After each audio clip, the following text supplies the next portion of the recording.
आइए जानते हैं कि आखिर ईरान ने ऐसा कौन सा बयान दे दिया है जिस कारण अब ऐसे कयास लगने लगे हैं कि क्या हम दोबारा से तीसरे विश्व युद्ध की तरफ बढ़ रहे हैं, क्योंकि वो दोनों देश अपनी बाउंड्रीज, अपनी सीमाएं शेयर करते हैं, अपनी सीमाएं उनके साथ हैं। इस वजह से उनका युद्ध जो चल रहा है वो दोनों सेनाओं के बीच चल रहा है। जब इजराइल ने ईरान के ऊपर एक बड़ा अटैक लॉन्च कर दिया, उसके बाद ईरान ने भी जवाबी कार्रवाई करते हुए इजराइल के ऊपर कई बैलिस्टिक मिसाइल्स दाग दी। इसके तोड़ के तौर पर अमेरिका ने बंकर बस्टर बम्स को यूज किया। ईरान इजराइल के बीच चल रहा संघर्ष एक तरफ कहा जा रहा है कि खत्म हो गया है, मगर दूसरी तरफ ईरान जिस तरीके के बयान लगातार देता जा रहा है उससे ऐसा लग तो नहीं रहा है। डोनाल्ड ट्रंप ने एक ट्वीट कर और एक जानकारी दे दी थी कि इजराइल और ईरान के बीच सीज फायर लागू कर दिया गया है। अब न इजराइल ईरान पर अटैक करेगा और न ईरान की तरफ से कोई जवाबी हमला इजराइल पर किया जाएगा। आइए जानते हैं कि आखिर ईरान ने ऐसा कौन सा बयान दे दिया है जिस कारण अब ऐसे कयास लगने लगे हैं कि क्या हम दोबारा से तीसरे विश्व युद्ध की तरफ बढ़ रहे हैं। तो लगाइए दूरबीन और आज जानते हैं कि आखिर ईरान के इस बयान के क्या मायने हैं।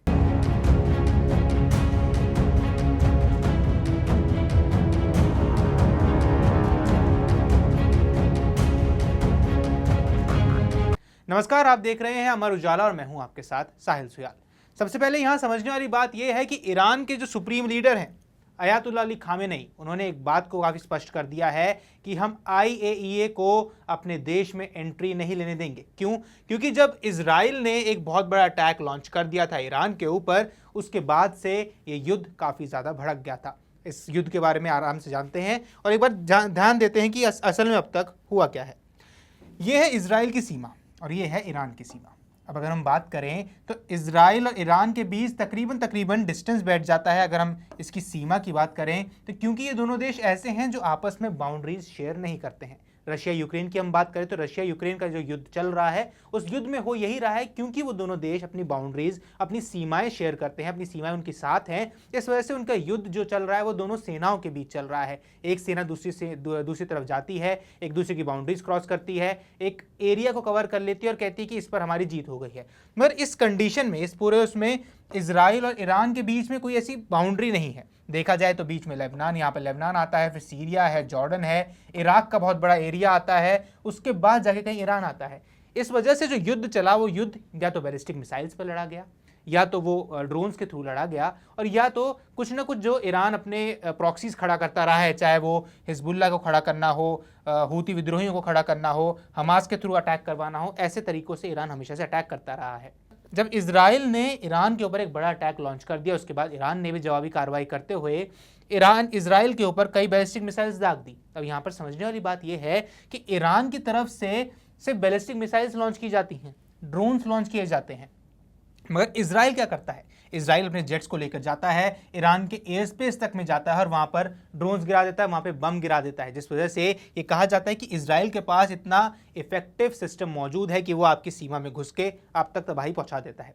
ये पूरा युद्ध चल ही रहा होता है कि इसी बीच एंट्री हो जाती है अमेरिका की और डोनाल्ड ट्रंप एक बहुत बड़ा अटैक लॉन्च कर देते हैं ईरान पर। और ईरान पर किस जगह पर अटैक लॉन्च करते हैं? जो उनका फोर्डो स्टेशन है। अब यहाँ पर समझने वाली बात यह है कि आखिर फोर्डो जो इनका न्यूक्लियर प्लांट है अपने आप में इंपॉर्टेंट क्यों हो जाता है? क्योंकि देखिए, जो फोर्डो न्यूक्लियर प्लांट है इनका, फोर्डो न्यूक्लियर प्लांट एक ऐसा न्यूक्लियर प्लांट है जिसको लेकर ईरान हमेशा से कहता रहा है कि ये हमारा सबसे सशक्त, सबसे इंपॉर्टेंट और सबसे सेफ जगह है जहाँ पर कोई भी अटैक लॉन्च नहीं किया जा सकता। क्यों? अब ये समझने वाली बात है। असल में ये जो पावर प्लांट बना हुआ है जहाँ पर ये न्यूक्लियर प्लांट है, ये तकरीबन 250 फीट से ज़्यादा की नीचे जाकर बना हुआ है, गहरा बना हुआ है, जिस कारण अगर कोई भी बहुत बड़ा अटैक लॉन्च किया जाता है तो उस बेसमेंट तक अटैक करना मुश्किल हो जाता है। इसके तोड़ के तौर पर अमेरिका ने बंकर बस्टर बम्स को यूज़ किया। अब यहाँ पर समझने वाली बात है कि बंकर बस्टर बम्स आखिर क्या है? बंकर बस्टर बम्स ऐसे बम होते हैं जो एक जगह पर गिरने के बाद तकरीबन 250 फीट तक का गड्ढा बना देते हैं और इस जगह पर एक नहीं, दो नहीं, तकरीबन 6 के आसपास बंकर बस्टर बम्स को गिराया गया। और जब इन बम्स को गिराया जाता है उसके बाद होता क्या है? भीषण तबाही मच जाती है। और IAEA यानी जो इंटरनेशनल एनर्जी एटॉमिक एजेंसी है, जो कि ये कहती है कि फोर्डो पर जिस तरीके की बमबारी की गई है उस वजह से ऐसा मानना मुश्किल है कि वहां पर कुछ भी बचा होगा। यही बात डोनाल्ड ट्रंप कहते हैं और डोनाल्ड ट्रंप इस बात पर साफ कर देते हैं कि हमने ईरान पर जो हमला किया है वो उसकी जो उसकी नीतियां हैं परमाणु हमले को लेकर, परमाणु शक्ति को लेकर, क्योंकि डोनाल्ड ट्रंप नहीं चाहते, इजराइल नहीं चाहता, बेंजामिन नेतन्याहू नहीं चाहते हैं कि ईरान के पास किसी भी तरीके से परमाणु हथियार आ जाए। तो ऐसे में इतना बड़ा अटैक लॉन्च किया जाता है। और जब ये अटैक लॉन्च कर दिया गया, आईएए में यहाँ पर अटैक हो गया, फॉर्डो ने अटैक कर दिया है, आईएए कहता है कि हाँ रिसाव हो सकता है, मगर उसके बाद खबरें सामने आती हैं किसी प्रकार का रिसाव नहीं हुआ है, कोई लीकेज नहीं हुआ है, कोई रेडिएशन वहाँ सामने नहीं आया है।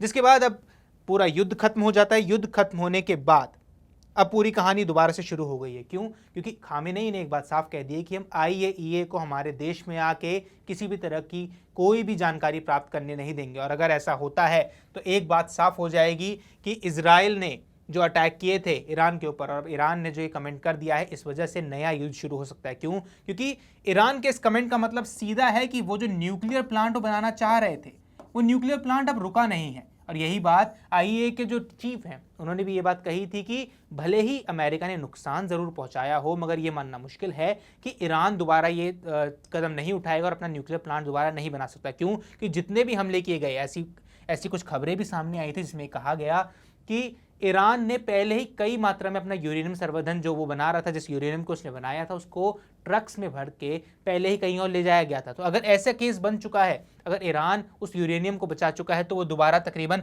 3 से 4 महीने के अंदर अपने न्यूक्लियर प्लांट को दोबारा से एक्टिव कर सकता है। और अगर उस प्लांट को एक्टिव कर दिया जाता है तो बहुत जल्द हो सकता है कि ईरान के पास न्यूक्लियर प्लांट आ जाए, एक न्यूक्लियर एनर्जी बन जाए। और अगर ये न्यूक्लियर पावर वाली देश ईरान बन जाता है तो अमेरिका और इजराइल के लिए बहुत बड़ा खतरा पैदा हो जाएगा। अब यहाँ पर एक बात और समझ लेते हैं, हम मैप के थ्रू समझ लेते हैं।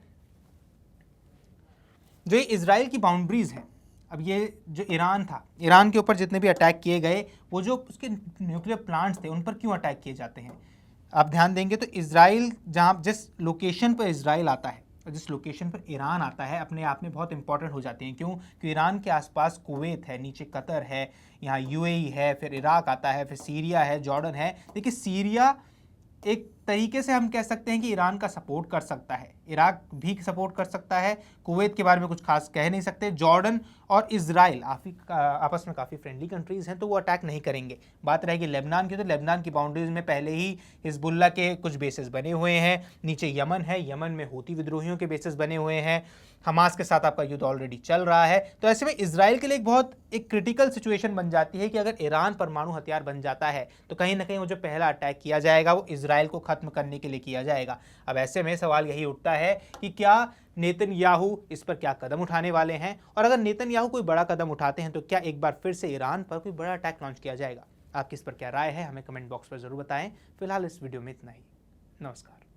अगर आप ये वीडियो YouTube पर देख रहे हैं तो हमारे चैनल को सब्सक्राइब कर बेल आइकन दबाएं, और Facebook पर देख रहे हैं तो हमारे पेज को लाइक करें।